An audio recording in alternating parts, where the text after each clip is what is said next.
Welcome, everybody. We're going to get started in a couple of minutes.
Well, good afternoon, everybody. I'm Amanda Ang, Director of Professional Affairs at the Canadian Pharmacists Association.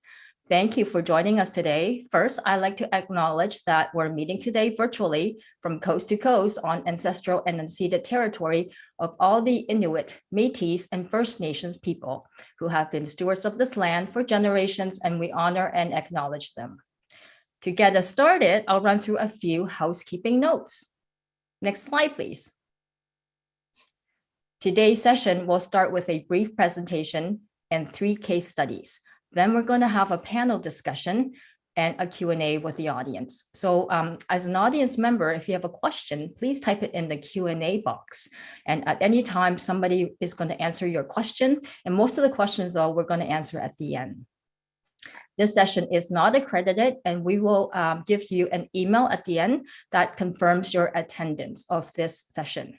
The session itself is going to be recorded, and the video will be available in a couple of weeks on our website, pharmacist.ca/webinars, along with other resources.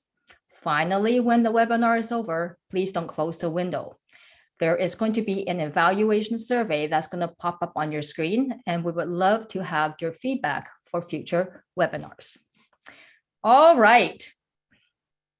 Guess what? February, Heart Health Month. I am dressed for the occasion. And our topic today is no lesser than heart health, stress, wellness in the workplace. So today we're going to talk about, in that regard, conflict resolution. Because when there's conflict at work or anywhere in our lives, our blood pressure goes up and we can hear our heart just pounding out of our chest sometimes, right? And now it is my pleasure to introduce you to our expert panelists. Panelists, please turn on your cameras.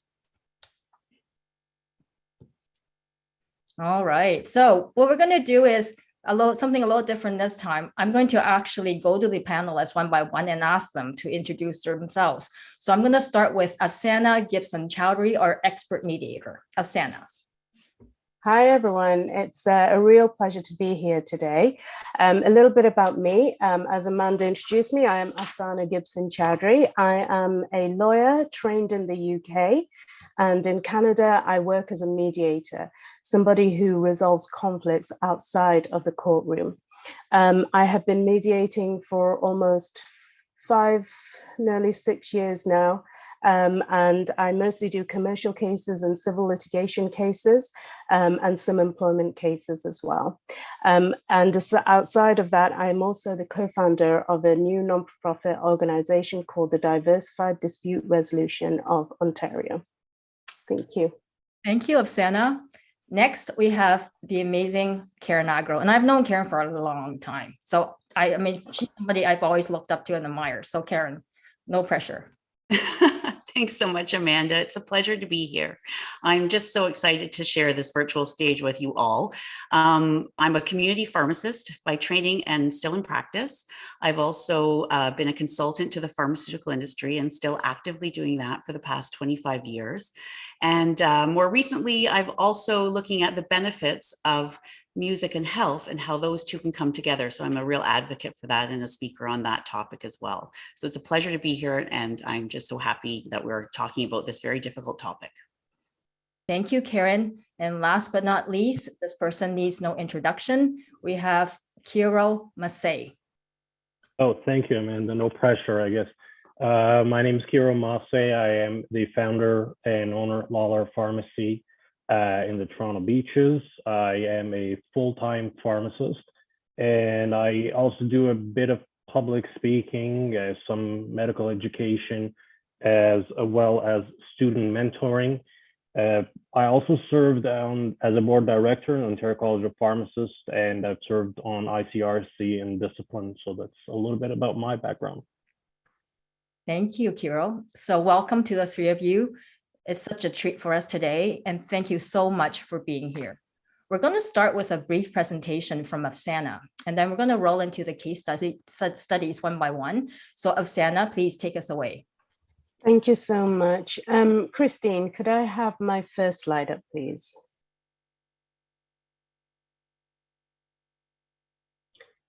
And while Christine does that, I don't know how many of you out there are familiar with what conflict resolution is. You may have heard of something called ADR, which stands for Alternative Dispute Resolution. And it is a form of resolving your disputes outside of court. And there are many ways in which you can do that. There are over 200 processes in which you can put in place to resolve a conflict that does not end up in court. Some of the more common ways of resolving conflict that you may have heard of is through either mediation or arbitration. There's also something called restorative justice, whereby we restore some of the damage that has been done, for example, in workplaces or with victim support. And so those types of processes help parties come together, see their differences, and work and find a resolution to work around them. So I put some stages together, and these stages are not set in stone. People have their own preferences as to how they want to use their dispute resolution process and what they would like to do. But generally speaking, these are the 5 stages that take place in conflict resolution from start to finish. So we start with addressing the presence of a conflict. When people come across a conflict, sometimes they don't recognize that either a conflict is brewing or there is a conflict in place right now. And so the first step we have to work through is telling ourselves we have a conflict in presence. I am arguing with this person, or I am not getting along with this person, or there is something troubling about this other person that's coming into my life, into my store, and causing a problem which I would like to get to the bottom of. So here's our chance to address the problem. And then we slowly move into stage 2, where we want to talk about what is causing these problems, what is the conflict, what are the issues that concern each of you. And whilst you're figuring out what the issues are, what position do you hold? Is there some place where there is a slight agreement, or are you polar opposites from each other? What is your position? What is your belief? Why do you hold that conflict inside of you? And then, keeping in that stage, we also have a stage where we want to acknowledge each other as well. I see your position. I see what's making you mad or angry or frustrated. I acknowledge it and I accept it. Can you do the same for me? I feel frustrated for these reasons. These are my issues. And this is the position that I'm taking. Can you accept that? So it's acknowledging each other and how we feel as well. So now we know that there's a conflict, and we know what the issues are. We know how each other feels, and we know that we've accepted each other's feelings towards that. And we need to work out what the barriers are and what we need to help us get past those barriers. So barriers can seem, something physical, like health problem that allows me to not attend a place to consider resolving a conflict. Or it might be something more internal. It could be pride, it could be saving your face, it could be repetition, it could be trauma. So many different barriers that you could be facing. And the needs for those barriers will be something that needs to be met. Now, how do we reflect those? How do we tell people that these are my barriers? There are many ways that you can do that. Communication skills is one. If you have excellent communication skills, then you may be able to communicate that to the other person. But if the situation is more acrimonious or aggressive, you may want to institute a mediator to help you through these processes. Okay, so this is where we explore what the barriers are, and we explore what the needs are as well. We explore what do you need for this problem to go away? So now that we know what the problems are and what the barriers are, we move to building options and solutions. So it's like a negotiation process now, where we're putting on the table, and if you have a mediator, the mediator will help you position some options that will be good for both parties, that you can both work with. And if those are not good, there's going to be other solutions that the people like you will help the mediators come up with. Well, these are the things I need. What about building option 1, 2, and 3? So this part is a real brainstorming session. We all put our heads together. I look at the different parties, I'm listening to them, I'm listening to their problems, I'm drawing out what it is that they need from each other. And because I'm the impartial person in the middle, I get to see things more clearly than the person who are actually dealing with the problem. So I'm in a good position now to build some options and try and present some solutions that might work. And you are going to help me build onto them. So now that we've done that part and we've decided what kind of solutions we're going to work with, we want to move on to an agreement stage where we tell each other that, yes, this is a sustainable option for me. I would like to move forward with this. And these are, you can sign an agreement, and it can be a silent agreement as well. But most often in my practice, it tends to be a written agreement between the two parties that these are the positions that we have taken, these are the options that we are building, and these are the options that we would like to stick to. And, it could be an agreement where there's, in some of my mediations, it's just an agreement about payment, right? So you pay the lump sum and you're done. That's the agreement done. You've satisfied it. But there are some agreements where you're required to do things. You're required to take certain actions throughout the longevity of either your employment or your relationship. So these are the types of options that we need to be able to sustain. So it's incredibly important that right from the addressing our conflict through the issues and barriers, we build the right options to get you to the right agreement that is going to be sustainable for you. So that's a little bit about the stages of conflict that we often run into and how we can help. And so I'll let Amanda take it over again from here. Thank you so much for listening to me. Thank you, Afsana. That was amazing. So we have this amazing background to work with from Afsana, an expert mediator. We're going to get right to our case. So we're going to start with the first case. And my colleague, Mark, is going to join me on camera. Hi, I'm here to get my booster shot today. Hold on a second. Sir, you know what? I don't see your name. And also, we don't have any in stock right now. Did you make an appointment? Well, yeah, it actually says online that walk-ins are welcomed. So you're telling me I drove an hour for nothing? Like I said, sir, we don't have any stock. I'm completely out. It's not like I can make a vaccine on the spot, so I don't have anything for you. I recommend you either try another store, maybe the one across the street, or you can go online, book your appointment, and once you get that text or phone message, then you can come in for your Whoa. Go online and book an appointment? What kind of crap is this? I want to speak to somebody else, someone preferably Canadian. Where's your manager? Sir, I am the manager owner. There's no need to raise your voice. You're scaring the children and the seniors behind you, okay? You can see we're just running off our feet right now. We're really swamped, so please book your appointment. That's the best way to do it. I'm going right to head office on this. And I know you guys have a college. I'm heading for them. This is crap. You're crap, in fact. You're denying me my vaccine. You know, I got thousands of followers on social media. I'm going to destroy you. I'm going to destroy your business. I'm out of here. Oh my God, the guy just gave me 1 star. What a day. Can I help the next person, please? So hope you enjoyed the first case, everybody. We're going to whip up the first poll. Chrisanne? First question, please. So you know there's no right or wrong answer to the audience. Try to answer it based on what you've seen from Afsana's life. From the case you just saw, what stages of conflict or stage did you observe in this interaction? So I'll just wait a minute for the polls to come in.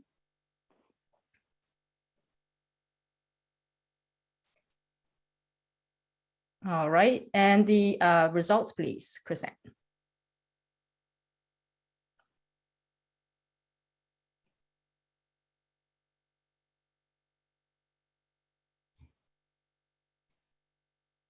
Wow. Amazing, right? You all got like A+, Chrisanne. You know, Afsana's smiling there. I can see her smiling. So let's check your answers against what the experts think. We're gonna go to Karen first. Great. So Karen, what did you think? Is there a moment where the pharmacist, right, could have gone from the 0 to the hero and turned a negative situation around to a positive? Yes, I do believe there is. I'd like to see that case redone one day, but in the absence of that, I do believe that both parties were struggling with listening for the words. They were just throwing out solutions rather than listening to the words and understanding the underlying feelings behind those words before coming up with what would work for both parties and the options. So they were running to options without rolling it back. And in the case of the patient, he was expressing a lot of anger. And we know anger in the psychology literature is actually a secondary emotion. Not that it's not important, it's just a sign that there's something else behind the anger. It could be feeling like he was not being treated fairly, feeling that you didn't care for his health. So his anger was actually coming out rather than having sort of being able to unpack what's driving that anger and being able to understand the words and the feelings before coming up with the actions. So that's my take on what was going on there. And I think if we could rewind and identify feelings, empathy, understanding, the solution could have turned out more positive. Thank you, Karen. And over to you, Carol. What did you think? Obviously a very frustrating situation, and especially like, you know, he was tense and towards the end belligerent, no offense, Mark, but I think that where things kind of took a left turn immediately was when you asked them 3 consecutive questions instead of actually addressing the fact that there's a conflict and there was some miscommunication or confusion. So you were asking, did you book an appointment? We don't have vaccines. We can't make it. Like, you just went like 3 sentences without giving him a chance to speak. And so that obviously went, as Karen mentioned, to the secondary emotion of anger. You just put fuel on it. So it definitely could have been done a lot better if there was some acknowledgement of the fact that this person drove an hour. You know, let's discuss some options that are agreeable to you, so on and so forth. But the acknowledgement piece wasn't done at all, in my opinion. Thank you, Kirill. Very insightful. Now over to our expert mediator, Afsana. What did you think? You showed us the various stages of conflict. What would you describe happened here in terms of stages? Well, I don't know among the other 2 experts if I have anything left to say. So I think they covered it pretty well in that, you know, there's obviously an irate situation here. And what really kind of made it go from irate to quite aggressive was the fact that his feelings was not acknowledged. There was no acknowledgement of the issue at hand. So when you think psychologically, our brains don't often function in a rational state of mind. In fact, I think it's something crazy like 92% of our brain doesn't do is irrational thinking. So what we need to do here is find a measure of making sure that we're acknowledging the problem.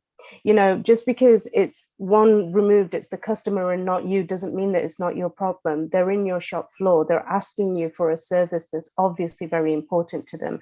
And you already know you're not able to give them that service. So instead of asking the line of questioning, like Kiro suggested, we should be listening to the customer and saying that, look, there is obviously a problem here. You thought you came in knowing that you didn't have to book an appointment. Unfortunately, because of the backlog we have, because of the number of people we have, they're all lining up to have their vaccines done.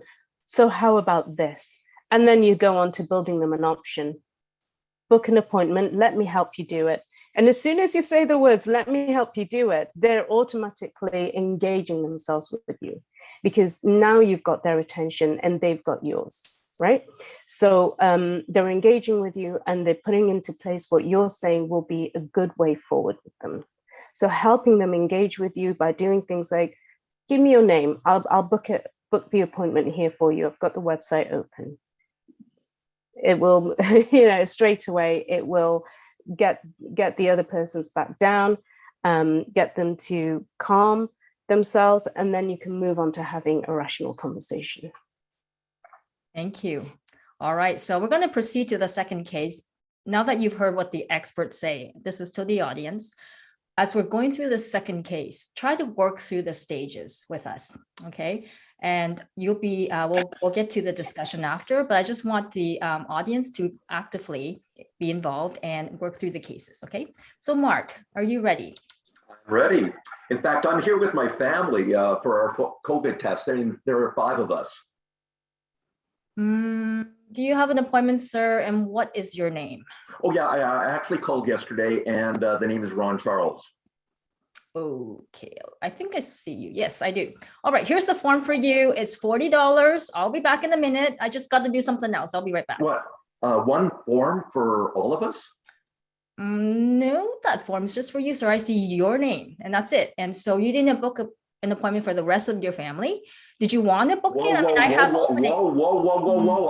I made an appointment for 5 people.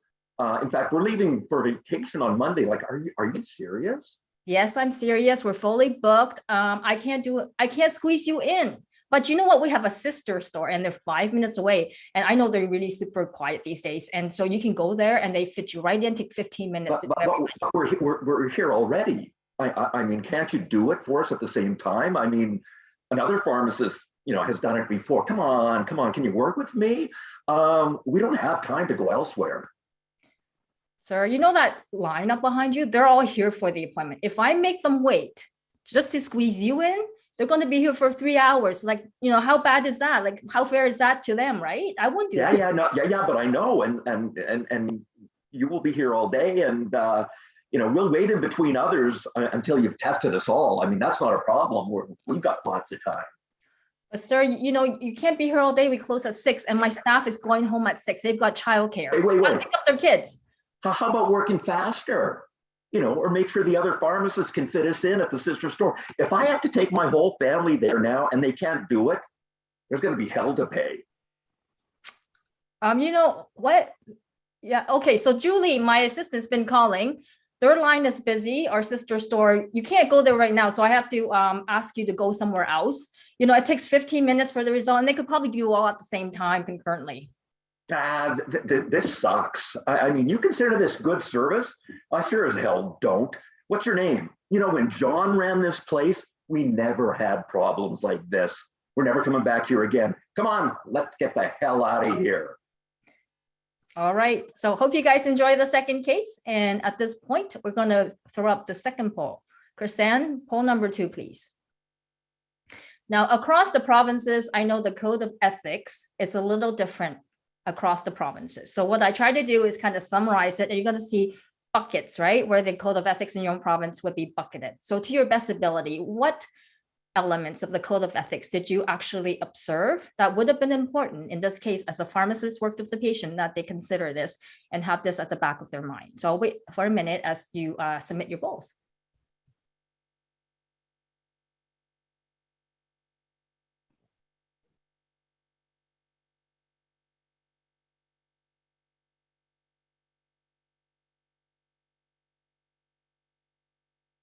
All right, Christiane, are we ready for the results?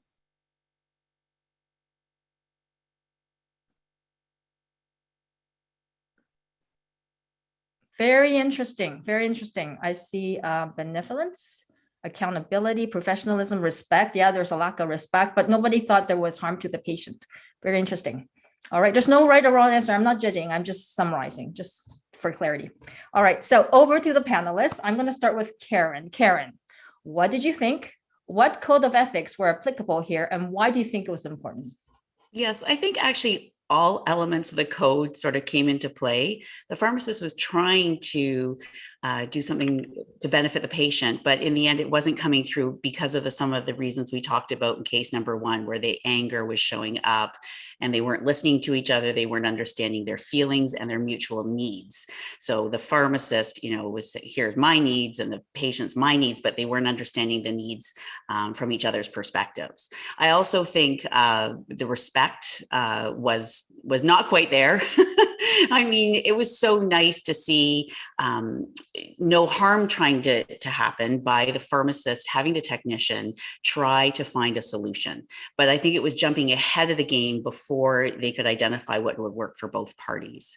And I mean, there was no creativity really exercised. And so therefore, I think all elements of the code apply, but I truly believe the benefit piece, the respect was not fully there. And also, just the accountability. I think the pharmacist was trying to demonstrate the accountability, but there could have been more creative solutions. We've run into this in our pharmacy where, there's just something where's a miscommunication. So let's put it on the table. What's in the best interest of the patient? And I think when we always work from the best interest of the patient, we can always find our workable solution.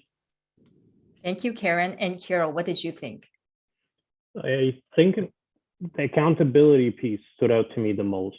So the fact that this pharmacist was trying to, show some accountability towards the patient, provide some solutions for this patient. But what it comes down to is the fact that in order for the other party to listen to the suggestions that you have, there has to be some element of trust and likability, and that wasn't achieved in any way here. So right off the bat, there was, a bit of, standoffish. Well, this one person that you booked for, so that's all you're getting, kind of thing. What are the chances that Mark was now going to listen, or his name in the Charles was going to listen to you when you suggested a sister store? Slim to none. So, like, the accountability piece, it is, being explored here. The pharmacist is trying to provide the beneficence for the patient so that they're able to travel, as Karen touched on as well. But at the end of the day, if you're not able to get the patient to listen to what you have to say, then none of it all matters. And there's no chance that they're going to listen to you if you build that barrier right off the bat. So yeah, definitely a lot that could be improved on here. Thank you. Now over to Afsana. I just want to quickly recap. In case one, you saw the stages being discussed by Afsana. So in case two, we asked you work through it as you went along, and you saw some similarities, right, in terms of the stages of conflict. We're going to take it one step further now with Afsana. So Afsana, was there an opportunity at some point for that pharmacist not to rise to the occasion? There's a conflict, they recognize it, the trigger's there, but they know not to step into that conflict, right? And whether use maybe de-escalation techniques to turn things around and go from, again, 0 to hero and make it negative to positive. Oh, absolutely. There's always that opportunity, between Cara and Karen, we talked about trust building, not listening, all of those issues. And one of the biggest elements of de-escalating a situation is being able to actively listen to somebody and understand their problem. And then Kiro, saying about building of trust. If you don't trust the person that you've gone to, who is going to make you better and hopefully stop you from potentially being ill through COVID, then, your relationship, your anger, your frustration builds up automatically. There were so many other elements in this issue. He was traveling, he had his children with him. There were all these factors around him. There was a lot of money at stake for him, environmental factors, that are influencing his behavior and frustration. So yeah, Christine, if we can put up the second slide for me, I'll give you some examples of what can be done and what de-escalation looks like. And one of the things that we begin with, which, I can understand from the pharmacist's point of view that sometimes it's not possible just to give all of these clients, all of these customers exactly what they want. And you feel frustrated yourself that I'm only one person with one pharmacy with so many shots. I cannot possibly provide it to everyone and anyone who walks in, regardless of their position and their problems. So I understand from that point of view, it's a difficult thing to do. What is more difficult to do often in those situations is provide an apology. But what providing an apology does right off the bat is take down the level of frustration that the customer is feeling. And it turns into something of a security that he said sorry or she said sorry, and now he's going to say something that's going to help me understand the situation better. So psychologically speaking, the apology automatically lets your guards down and helps you now be in the moment to understand what is the position of the pharmacist, what is the position of the vaccine, what is the position of you and your family, and how can you go forward in the most successful way. So through apology, we're showing that we're acknowledging the problem. We're showing empathy that I see that you've got your children with you. But you really should have just booked 4 or 5 of you. I'm so sorry.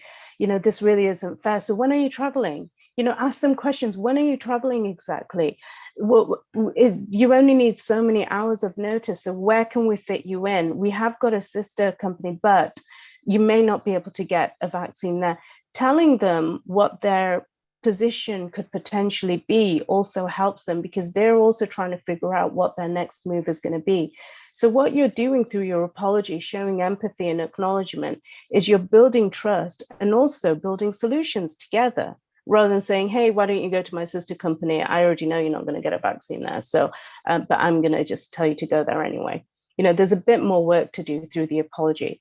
And through that, we want to understand the triggers and the emotions as well.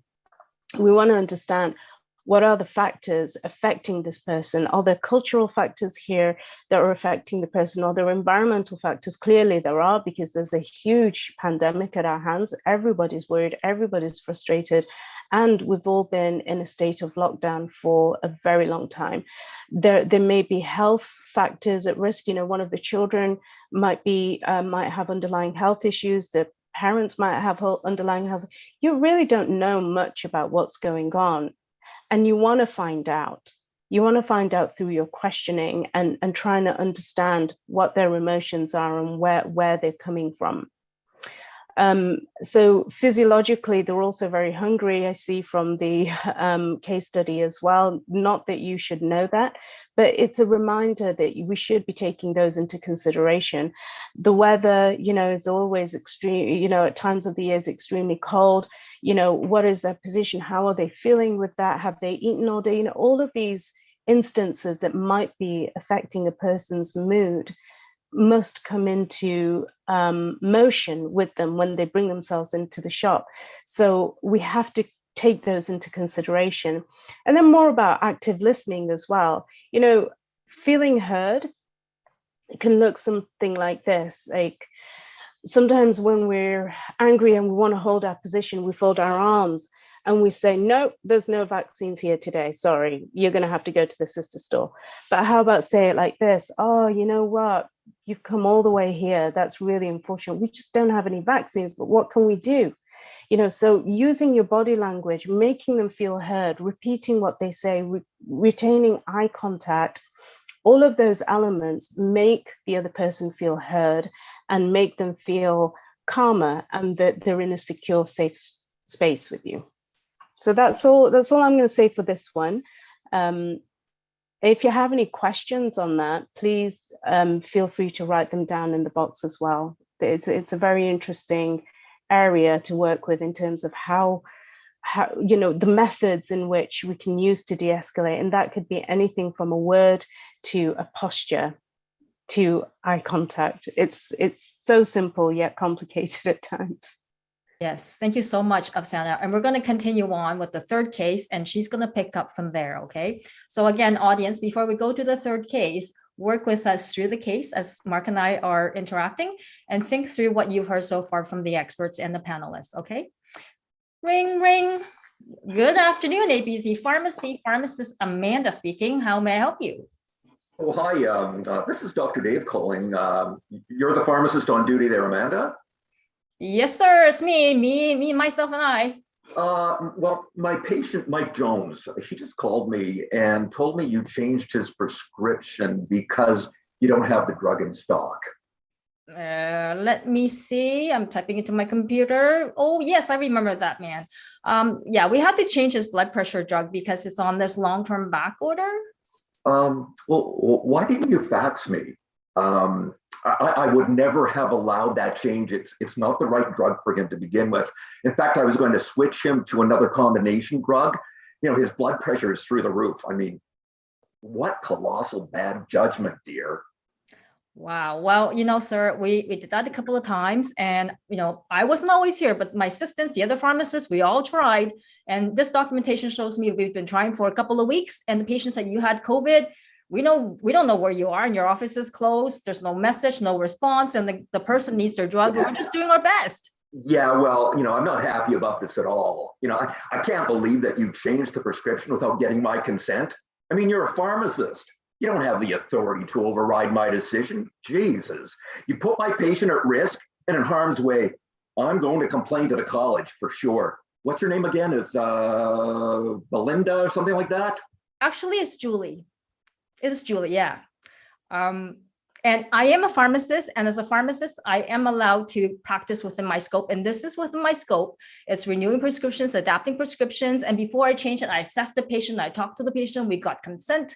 They said they would try it, and after did it, I faxed you, so I did everything right. I followed the process. Whoa. You assessed him? What training do you have to evaluate patients medically? Okay, I'm going to lay down the law here. For future reference, do not ever change my prescriptions without my consent. You got that? Is that clear? I'll still be calling your college to report you because you put my patient at risk. You got that? Sorry, you know what? I'm sorry you feel that way. And I offer you an apology, but I'm sorry. I may know in your records not to do it again ever, but I'm doing my job, sir. Oh, and by the way, I hung up 15 seconds ago. Hello? Can you believe this, Stacy? The guy hung up on me. So to the audience, I hope you enjoy that interaction. And at this point, we're going to throw out our last poll. Chrisanne?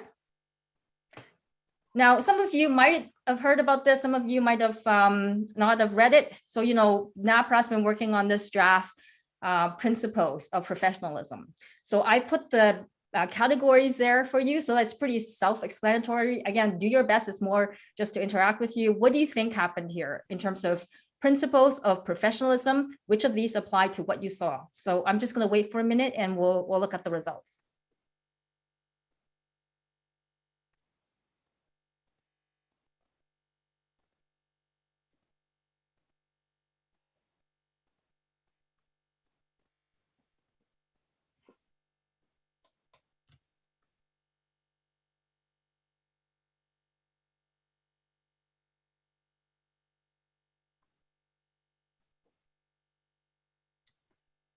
Kristen, are we ready for the results?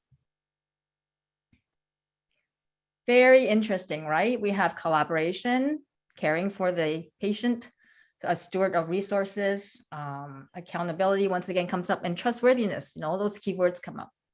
So let's talk to our panelists. And we will begin again with Karen. Karen, from what you've seen, which of the NAPRA's draft principles of professionalism applied, and why did you think they were important? There's no right or wrong answers for anybody.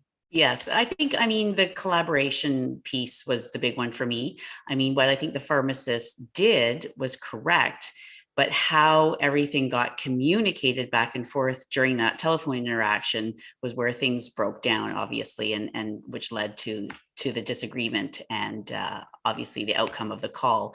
I also think caring about the integrity of the profession, why we are doing what we're doing. I've seen this personally in practice where doctors do not, and I'll say prescribers, other prescribers do not understand still our role and how what we're trying to do is actually help them.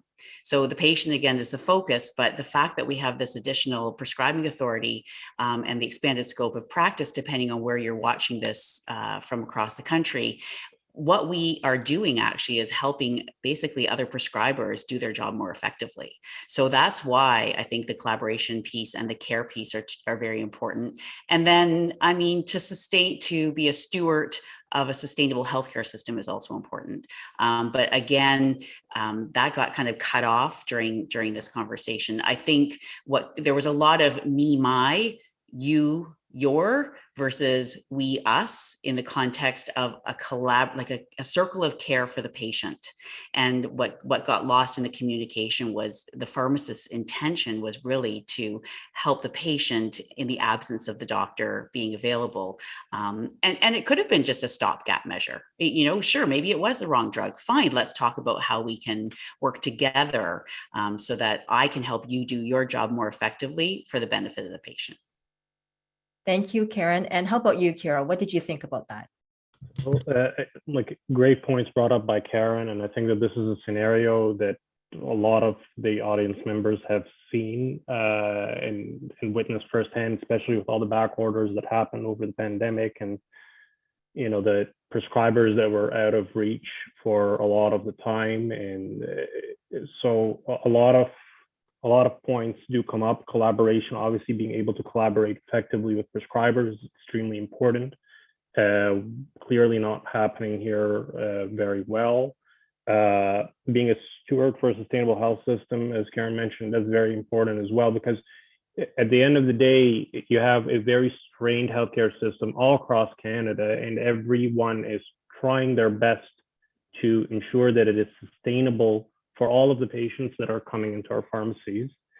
And the most important thing is accountability to patients. So if this patient doesn't take any blood pressure medications for 2 weeks, well, I don't really, I know this is going to sound out of context, and obviously Oksana is going to correct me and tell me the right way to go about this, but I really don't care about your pride if this patient goes into hypertensive crisis. That's my, I guess, explanation of things. And obviously this is the wrong way to go about it. I wouldn't word it like this when I'm speaking to someone, but at the end of the day, I'm only accountable to the well-being of the patient. That's my number 1, 2, and 3. And the fact that this physician was not reachable for 3 weeks is obviously very frustrating, but there is a better way to communicate this so that you get this physician on your side and ensure that moving forward, this patient is looked after. Thank you, Kiro. Now, going back to conflict resolution, in the first 2 cases, we talked about stage and de-escalation techniques with Oksana. Just one more step further with Oksana, what strategies, Oksana, would you put in place to avoid this situation from happening in the future? What do you recommend to our audience? Well, it's the same again. I was really happy to see that most of you selected collaboration because it's such a huge piece in this and in many things that we do when we're serving customers, right? We want to make sure we're outfitting them with the right, whatever it is, medicine, clothing, whatever they're coming in the shop for, we want to make sure it's the right thing that we're giving to them. So collaboration is incredibly important. When we talk about stages, we wanted to also keep in mind that the de-escalation strategies continue throughout, whichever relationship it is, customer to pharmacist, doctor to patient, mother to children, all of these, we're all constantly using de-escalating strategies. So it's important to keep that as a reminder at the back of our minds. Now, there are lots of issues at play here. For one thing that Kira mentioned is the pride. And the pride is something that comes with so many of us and so many of our professions that we want to preserve as us being the one to hold that piece of information that we are going to proceed with and no other will do, right? So this is a position the doctor has taken. And he is blind to understanding the position of the pharmacist who is saying, I tried to contact you. Where the heck were you? Or, I'm caring for the patient too. So now it becomes an issue of the accountability from the pharmacist's point of view and the doctor's point of view to the patient. So we know that the patient is the most important thing here, and you're both accountable and you both have the same intention in looking after that patient. So how do you then go forward? Conflict resolution can be as easy as you want it to be, or you can make it as complicated as you want it to be. If it's something that you've not put in place in your practice before, it can feel complicated to begin with, but it's a process that really shifts the frame from dispute all the way to resolution. And the steps you take in between can be as simple as making a phone call, putting a time in place where you can both talk, air your views, air your issues, and put a plan in place. We've got a patient here who the pharmacist believes received the right dosage of the medicine. And we've got a doctor here who is complaining about you to the college because you changed the prescription and there's potential harm to the client. So these are serious issues and not to be looked at lightly. From a person who could potentially be a client of yours, it is not easy from my point of view to be in this position either. So I would want to hope that both my pharmacist and my doctor are looking after my best interest. So some of the things that we can do is, first of all, sorry you feel that way is never an apology. It's never an apology, and it's more of an aggravating factor than it is an apology. Saying, I'm really sorry, I perhaps shouldn't have done that, but I did what I felt was the right thing at that moment, having done everything I could have done beforehand. And then move the conversation to, hey, look, there's a problem here, and I don't want it to occur again. I want you to continue sending your clients and their prescriptions with you, and I want you to feel that they're in safe hands with me. That is telling them that you also want to hold up your integrity into the profession as well, and you are serious too. So in order to preserve your pride, your position, you need to tell them that just complaining about me is not going to do. There's a patient here and we both care for the patient. There are two professionals here, and we both care about our professions. Let's do something together. So something that I would do in this position is tell the doctor, hey, look, you might be busy right now, or I don't know if you are. Do you have 15 minutes where we can just talk this through? Or how about I'll call you back at a time that's convenient. Let's set up something. Because we can't go forward this way. We can't have this conversation or potentially put another client at risk, but I don't feel I have put them at risk. So let's talk about it. So then you set up the meeting and you have that conversation. If we get my slide back up again, Christine, there's a part where I talk about collaboration and exploring ways in which that you can move forward. And that's really important. Here's where we're without the need of an expert mediator or somebody else who can facilitate your dispute. You are problem solving together. You're building options together. You're following up with each other. You're making sure that you're trying to accommodate each other. What you're not going to do is avoid the problem. And what you're not going to do is compete in your profession that, hey, I'm a pharmacist, I can do this. And then, yeah, as we saw in this situation, the doctor went and said, who the heck gave you authority to examine my patient? So we have these problems. So we're not competing and we're not avoiding the issue. We're stepping right into the issue, and we want to build those options. We want to collaborate together. So really happy to see most of you have said collaboration. It's such an important piece. If you have any other ideas, I would love to listen to you as well and help you through what could potentially work here. Thank you, Afsana. So at this point, I wanted to answer a couple of questions that came from the audience. And the theme is really this, right? When it's about the imbalance of power, or there's just irrational behavior to the pharmacist's perspective.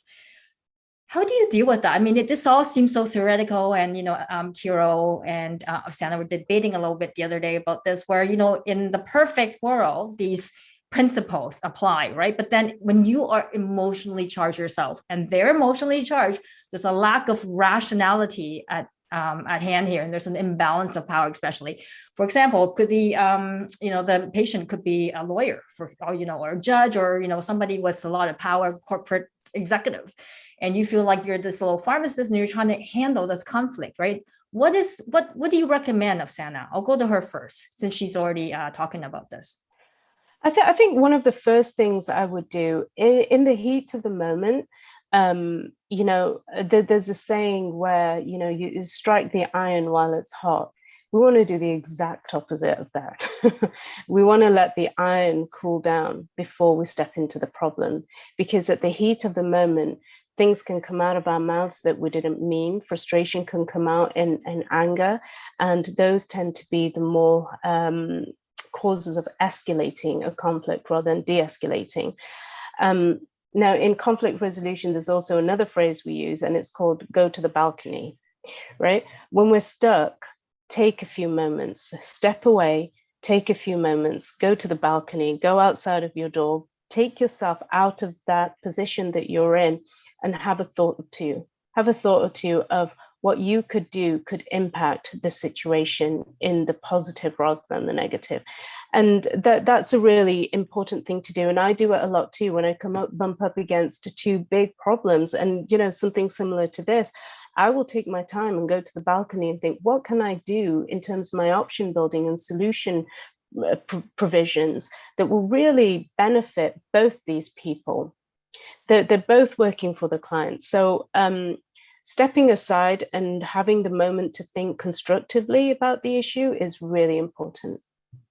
Thank you, Afsana. So somebody from our audience raised a really interesting question. And I'm going to start with Karen.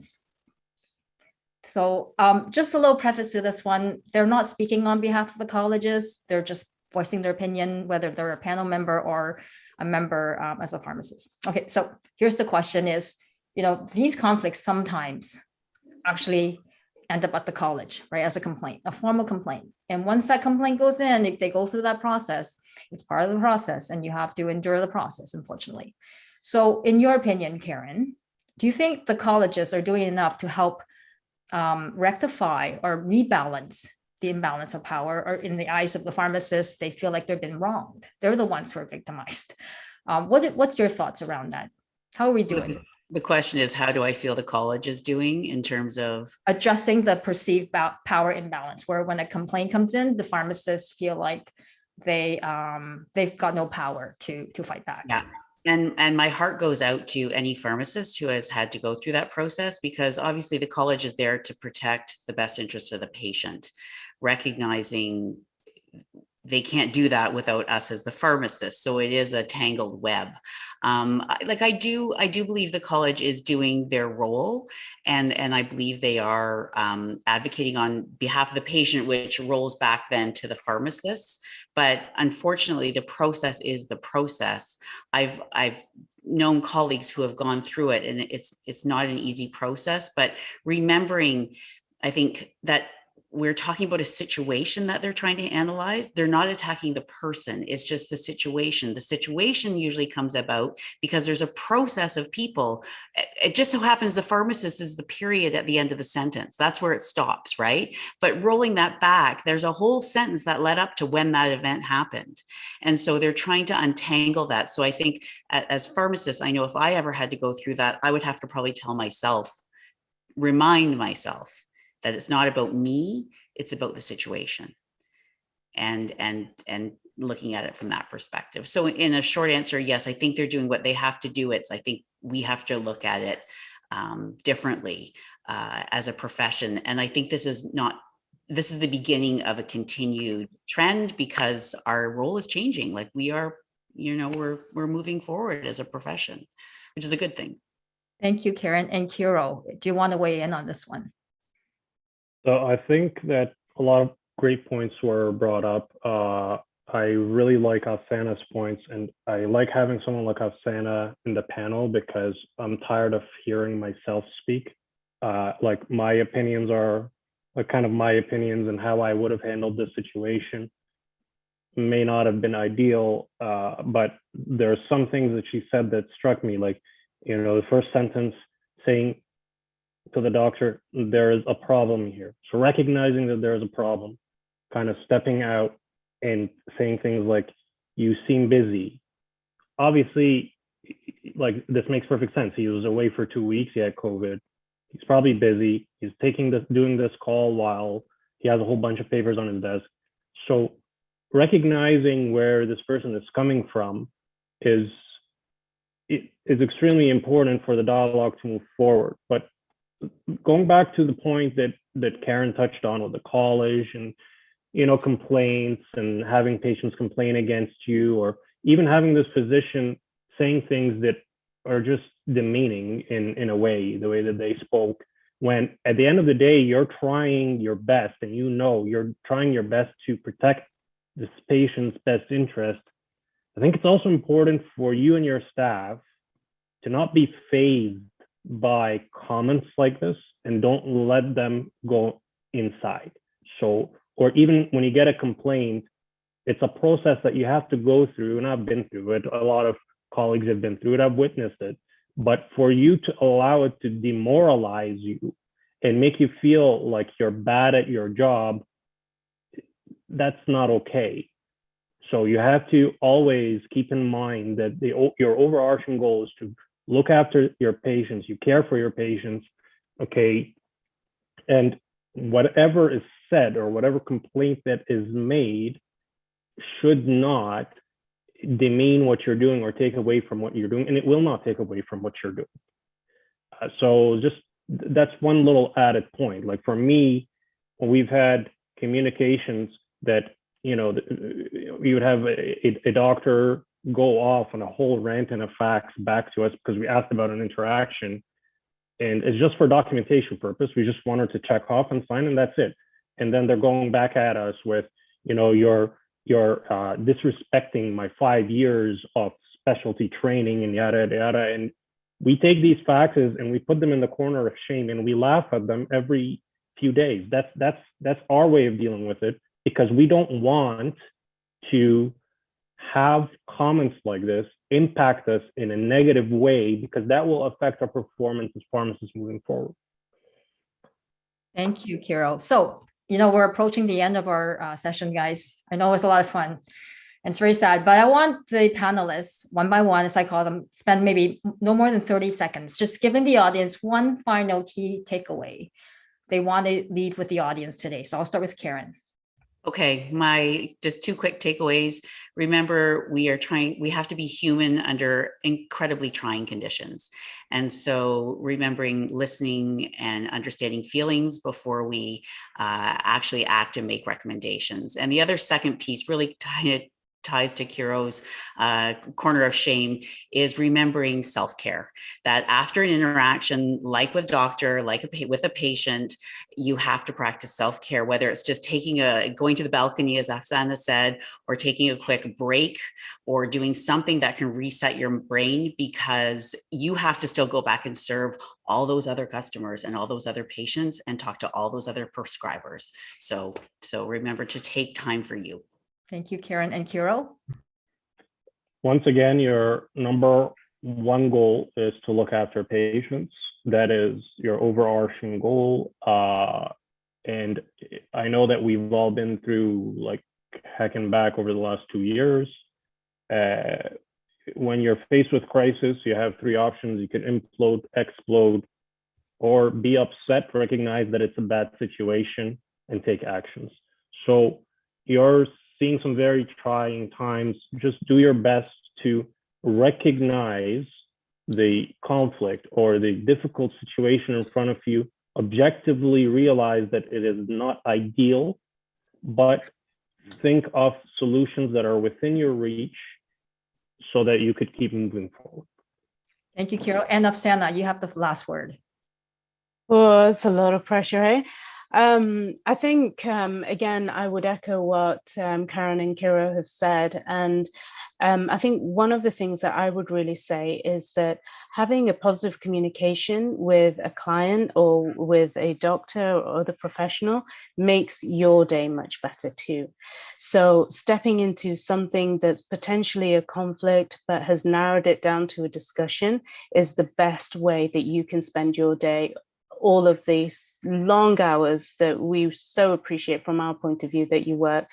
And also, think about your communication skills as well, because that's first and foremost important. How they see you, how they hear you is extremely important, and how you hear them and see them is equally just as important. So thank you, Afsana. I'll leave it there. Thank you so much for all your excellent points. I'm sorry, a little over, just quickly, this takes us to the end. On behalf of CPHA, thank you so much for joining us today. Very special thank you to our panelists, Afsana, Karen, Kiro, for your time, your expert knowledge, and your advice. Much, much, much appreciated. And also a very big thank you to our acting partner, Mark, who's on camera with me. It's been very enjoyable having him. Once again, this recording will be available on our website, pharmacist.ca webinars in about a week. So also please fill out that evaluation survey, because by doing that, we can continue to improve our events. And once again, thank you for joining us. Happy Heart Month. See you soon at our March webinar. It's going to be about safer supply and harm reduction. Bye, everybody. Have a great day.